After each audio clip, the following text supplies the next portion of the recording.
Assalamualaikum warahmatullahi wabarakatuh. Jumpa lagi di channel Rahma Puji 99. Kali ini kita akan membahas tentang Surat Edaran Nomor 38 Tahun 2022 tentang optimalisasi pemberitaan dan publikasi di lingkungan Badan Pengawas Pemilihan Umum pada tahapan pemilu dan pemilihan tahun 2024. Yang terhormat Ketua Bawaslu Provinsi se-Indonesia, yang kedua, Ketua Bawaslu Kabupaten Kota se-Indonesia. Latar belakang dianggap dibacakan. Tujuan dari surat edaran ini adalah kualitas yang setara antara seluruh satuan kerja Bawaslu mulai dari pusat, provinsi hingga kabupaten kota. Selain itu, optimalisasi pemberitaan dan publikasi media sosial dalam tahapan pemilu dan pemilihan tahun 2024 juga memiliki tujuan terlaksananya diseminasi informasi secara cepat, akurat, dan berkesinambungan bagi masyarakat, terlaksananya pemberitaan dan publikasi yang terencana dan terukur, memulihkan kepercayaan masyarakat yang turun akibat penyebaran berita bohong atau kondisi krisis, serta menjadi panduan dalam perencanaan dan pelaksanaan program pemberitaan dan publikasi. Ruang lingkup optimalisasi pemberitaan dan publikasi sosial dalam tahapan pemilu dan pemilihan 2024 ini meliputi pengelolaan pemberitaan dan publikasi melalui media sosial di Bawaslu, Provinsi, dan Bawaslu Kabupaten Kota, serta pengelolaan publikasi melalui media sosial Panitia Pengawas Pemilu Kecamatan, Panitia Pengawas Pemilihan Kecamatan, dan Panitia Pengawas Pemilu Luar Negeri. Dasar hukumnya adalah Undang-Undang Nomor 14 Tahun 2008 tentang Keterbukaan Informasi Publik. Dua adalah Undang-Undang Nomor 7 Tahun 2017 tentang Pemilihan Umum. Tiga, Peraturan Pemerintah Nomor 61 Tahun 2010 tentang pelaksanaan Undang-Undang Nomor 14 Tahun 2008 tentang Keterbukaan Informasi Publik. 4. Peraturan Presiden Nomor 68 Tahun 2018 tentang kedudukan, tugas, fungsi, wewenang, organisasi, dan tata kerja Sekretariat Jenderal Badan Pengawas Pemilihan Umum, Sekretariat Badan Pengawas Pemilihan Umum Provinsi, dan Sekretariat Bawaslu Kabupaten Kota. 5. Peraturan Menteri Pendayagunaan Aparatur Negara dan Reformasi Birokrasi Nomor 83 Tahun 2012 tentang pedoman pemanfaatan media sosial instansi pemerintah. 6. Peraturan Bawaslu Nomor 1 Tahun 2021 tentang organisasi dan tata kerja Sekretariat Jenderal Bawaslu, Sekretariat Bawaslu Provinsi, Sekretariat Bawaslu Kabupaten Kota, dan Sekretariat Panwaslu Kecamatan. 7. Peraturan Bawaslu Nomor 3 Tahun 2022 tentang tata kerja dan pola hubungan pengawas pemilu. 8. Peraturan Bawaslu Nomor 5 Tahun 2022 tentang pengawasan penyelenggaraan pemilihan umum.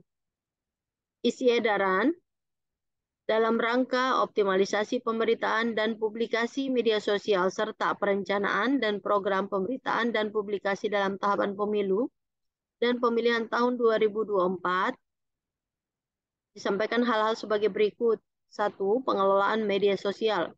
A. Pengelolaan media sosial dalam tahapan pemilu dan pemilihan tahun 2024 agar dilaksanakan dengan mengacu pada surat keputusan nomor 0083-HM titik 00-K1-03-2022 tentang pedoman pengelolaan media sosial di lingkungan Bawaslu.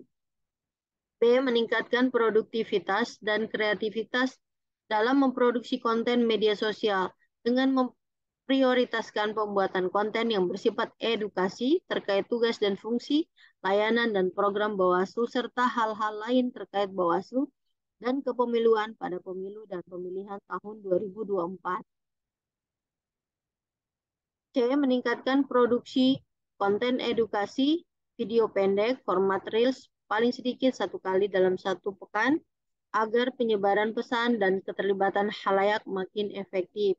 B. Mempublikasikan konten media sosial paling sedikit 3 konten dalam 1 hari. Konten yang dapat dipublikasikan diantaranya adalah konten edukatif, konten publikatif, dan konten informatif dengan memprioritaskan produksi dan publikasi konten edukasi. Konten edukatif adalah konten yang memberikan edukasi atau pengetahuan tertentu kepada khalayak. Konten publikatif adalah konten yang memberikan informasi mengenai hal atau peristiwa terbaru yang berasal dari eksternal Bawaslu. Konten informatif adalah konten yang memberikan informasi mengenai tugas, fungsi, dan kewenangan serta hal atau peristiwa terbaru yang berasal dari internal Bawaslu. Khusus publikasi pada platform Instagram, rapat yang sifatnya internal atau membahas permasalahan internal tidak dapat ditempatkan pada feed. Konten dimaksud diletakkan pada story dan diarsipkan pada highlights. F. Berdasarkan jenis konten sebagaimana dimaksud pada poin C, pilihan konten yang dapat diproduksi dan dipublikasikan diantaranya 1. Konten kegiatan atau pelaksanaan tugas dan fungsi berisi foto dan narasi mengenai kegiatan Bawaslu yang sedang atau telah berlangsung dan atau informasi mengenai pelaksanaan tugas dan fungsi Bawaslu. 2. Konten di balik layar berisi aktivitas dalam mempersiapkan kegiatan, persiapan pelaksanaan tugas dan fungsi Bawaslu, dan lainnya. 3. Konten kutipan, quote, merupakan konten yang mengandalkan kekuatan kata-kata kutipan atau keterkenalan tokoh yang menyampaikan kata-kata tersebut. Subjek yang menyampaikan kutipan dapat berasal dari internal maupun eksternal Bawaslu. Kata-kata dalam konten kutipan dapat berubah penegasan terhadap suatu hal, intisari dari suatu program atau kegiatan, kata-kata yang menginspirasi, memotivasi, dan lainnya. Konten foto sejarah.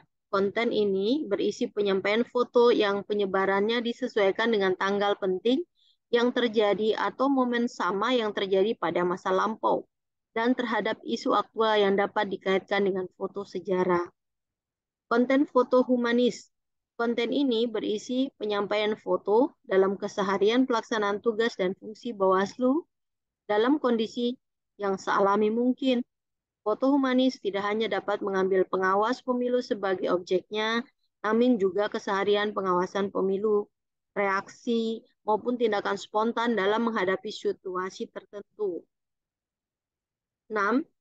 Konten data hasil pelaksanaan tugas dan fungsi Bawaslu. Konten ini berisi ringkasan data yang sifatnya terbuka terkait hasil pengawasan, penanganan pelanggaran, penyelesaian sengketa proses, sumber daya manusia pengawas pemilu, dan lainnya. 7. Konten tren pelanggaran. Konten yang berisi data tren atau modus pelanggaran pemilu atau pemilihan, baik terhadap pemilu atau pemilihan yang tengah berlangsung maupun data tren pemilu-pemilu sebelumnya. 8. Konten istilah. Konten yang berisi istilah pemilu atau pemilihan dan pengawasan pemilu atau pemilihan. 9. Konten edukasi berisi informasi yang memberikan penjelasan bagi khalayak mengenai sejarah, isi peraturan perundang-undangan, maupun isi tertentu mengenai pemilu atau pemilihan dan pengawasan pemilu atau pemilihan. 10. Konten tips yang berisi rekomendasi-rekomendasi dalam melakukan sesuatu atau menghindari sesuatu yang terkait dengan pemilu atau pemilihan. 11. Konten peringatan Hari Besar Nasional maupun internasional yang terkait dengan Bawaslu, pemilu atau pemilihan, dan demokrasi. 12. Konten peringatan Hari Ulang Tahun Kemerdekaan, lembaga negara, organisasi kemasyarakatan, dan stakeholder Bawaslu. 13. Konten penghargaan. Konten yang berisi informasi mengenai penghargaan yang diterima Bawaslu. 14. Konten pengumuman. Konten yang berisi informasi mengenai pengumuman resmi yang dikeluarkan Bawaslu. 15. Konten larangan.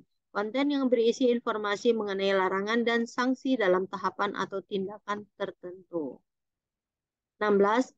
Konten program pengawasan partisipatif. Konten yang berisi informasi mengenai program Bawaslu dalam pengawasan partisipatif. 17. Konten partisipasi masyarakat. Konten yang berisi ajakan dan cara bagi khalayak untuk berpartisipasi aktif, mendukung pemilu, berintegritas maupun melalui program pengawasan partisipatif. 18. Konten prosedur layanan. Berisi langkah-langkah cara bagi khalayak untuk mengurus layanan tertentu di Bawaslu, seperti pengaduan pelanggaran, penyelesaian sengketa, permohonan informasi, dan lainnya. 19. Konten regulasi. Konten yang berisi regulasi terkait pelaksanaan pemilu atau pemilihan. 20. Konten klarifikasi isu hoax. Konten yang berisi klarifikasi terhadap isu hoax yang terkait dengan Bawaslu. 21. Konten kedukaan. Konten yang berisi ucapan atas terjadinya musibah atau kabar duka cita dari pihak tertentu dalam internal atau eksternal Bawaslu. 22 adalah konten dukungan Bawaslu terhadap program atau kebijakan pemerintah. Berisi dukungan terhadap program atau kebijakan pemerintah seperti program penanganan COVID-19, program pembangunan zona integritas, dan lainnya yang relevan. Publikasi konten ini tetap memperhatikan kesesuaian dengan tugas dan fungsi serta aspek kemandirian kelembagaan Bawaslu. 23. Konten kuis atau games. Konten ini berisi pertanyaan ajakan tertentu maupun permainan yang menawarkan hadiah bagi khalayak. Konten ini banyak digunakan untuk meningkatkan engagement, reach, dan follower media sosial. Dan 24 adalah konten lain sepanjang tidak bertentangan dengan peraturan perundang-undangan dan pedoman nomor 0083-HM.00-K1-03-2022 tentang pengelolaan media sosial. G. Dalam memproduksi konten media sosial yang berasal dari kegiatan baik internal maupun eksternal, pada bagian cover konten memprioritaskan visual suasana kegiatan, seluruh narasumber yang hadir, dihindari pemuatan foto close up narasumber pada bagian cover konten. Konten foto close up narasumber dapat ditempatkan pada slide-slide selanjutnya setelah cover. Setiap konten media sosial yang dipublikasikan menyertakan logo pesan utama Bawaslu, ayo awasi bersama, yang ditempatkan pada pojok kanan atas desain. Format logo dapat diunduh pada tautan https://bit.ly/logo AYB. I. Melaksanakan komunikasi dua arah dengan menanggapi dengan segera terhadap setiap respon yang diberikan oleh khalayak, seperti menjawab komentar atau pertanyaan di kolom komentar atau pesan pada private message media sosial, direct message, IG, messenger Facebook, message Twitter, dan lainnya. J. Membangun konektivitas antara media sosial dan website dengan cara membagikan berita website pada media sosial, menautkan link berita pada story Instagram, unggahan Twitter, dan unggahan Facebook. K. Guna membangun keserentakan dalam rangka penguatan branding lembaga, gambar profil pada semua akun media sosial Bawaslu Provinsi, Bawaslu Kabupaten Kota menggunakan logo resmi lembaga sebagai prioritas dari alternatif gambar profil yang sudah diatur sebelumnya dalam SK Pedoman 0083-HM.00-K1-03 tahun 2022-2022. L. Menguatkan aspek keamanan akun media sosial paling sedikit melalui 1. Menggunakan kata sandi yang kuat disarankan terdiri atas variasi huruf, angka, dan karakter lainnya. 2. Mengubah kata sandi secara berkala. Dan 3. Menjaga kerahasiaan kata sandi dan tidak memberikan kata sandi kepada pihak lain yang tidak berkepentingan. M. Melaksanakan kegiatan peningkatan kapasitas pengelolaan media sosial yang temanya disesuaikan dengan kebutuhan masing-masing. N. Bawaslu Provinsi melaksanakan pemantauan pelaksanaan surat edaran ini dan mengevaluasi pengelolaan media sosial terhadap Bawaslu Kabupaten Kota di wilayahnya. 2. Pemberitaan. A. Meningkatkan produksi berita yang dipublikasikan pada website masing-masing. B. Bawaslu Provinsi mempublikasikan paling sedikit 156 berita dan Bawaslu Kabupaten Kota mempublikasikan paling tidak 104 berita dalam rentang waktu 1 tahun. C. Melakukan kegiatan peningkatan kapasitas terkait pemberitaan yang temanya disesuaikan dengan kebutuhan masing-masing. D. Melakukan pemantauan dan evaluasi pengelolaan pemerintahan secara berjenjang, secara berkala paling sedikit 4 kali dalam 1 tahun terhadap jajaran di bawahnya. 3. Dukungan terhadap pelaksanaan pemberitaan dan pengelolaan media sosial. Dalam rangka kelancaran pelaksanaan pemberitaan dan pengelolaan media sosial sebagaimana dimaksud pada poin 1 dan 2.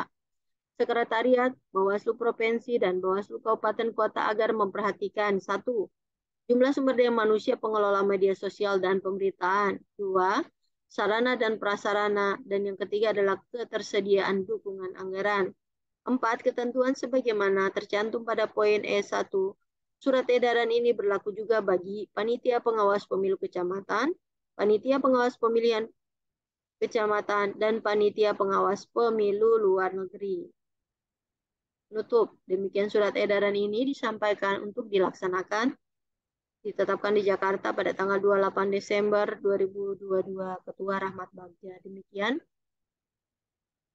informasi mengenai surat edaran ini. Terima kasih telah menonton. Jangan lupa berikan support dengan memberikan subscribe, like, comment, and share.